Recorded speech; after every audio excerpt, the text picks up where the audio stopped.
Petrol महागणार की साठा संपणार. हिंगोली, नांदेड, परभणीत बाटल्या कॅन घेऊन लोकांची पेट्रोल पंपावर तुफान गर्दी.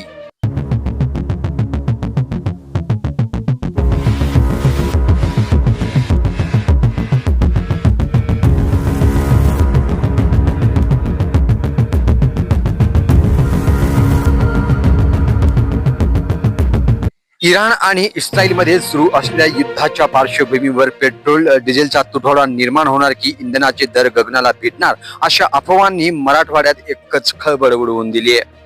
पेट्रोल संपणार की महागणार अशा अफवा सोशल मीडियावर वेगाने पसरू लागल्याने 3 मार्चच्या संध्याकाळपासून नांदेड, परभणी, छत्रपती संभाजीनगर आणि हिंगोली जिल्ह्यातील पेट्रोल पंपावर वाहनधारकांच्या लांबच लांब रांगा लागल्या आहेत. अनेक ठिकाणी अवघ्या काही तासातच साठा संपल्याने नो स्टॉकचे फलकही लावण्यात आले आहेत. नांदेड शहरात इंस्टाग्रामवर पोस्टद्वारे पेट्रोल संपणार असल्याची चुकीची माहिती पसरवली होती. परिणामी स्थानिकांनी पेट्रोल पंपावर विनाकारण गर्दी केली. परिस्थिती हाताबाहेर जात असल्याचे पाहून पोलीस निरीक्षक संतोष तांबे यांनी स्वतः पेट्रोल पंपावर जाऊन नागरिकांना शांत केलं. पेट्रोलचा कोणताही तुटवडा नाही, अफवावर विश्वास ठेवू नका आणि विनाकारण गर्दी करू नका असे आवाहन पोलिसांनी केलंय. परभणीत तर या अफवेचा परिणाम अत्यंत तीव्र पाहायला मिळाला. अमेरिका आणि इस्रायलने इराणवर हल्ला केल्याच्या बातम्यामुळे पेट्रोल महागणार या भीतीने वाहनधारकांनी पंपावर गर्दी केली. काही नागरिक तर बाटल्या आणि कॅन घेऊन पेट्रोल भरण्यासाठी पोहोचले.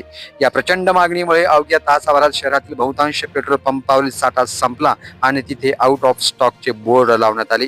हिंगोली शहरातही 3 मार्चच्या रात्री असाच प्रकार घडला. युद्धाच्या भीतीपोटी इंधन साठा संपणार या अफवेने नागरिक धस्तावले.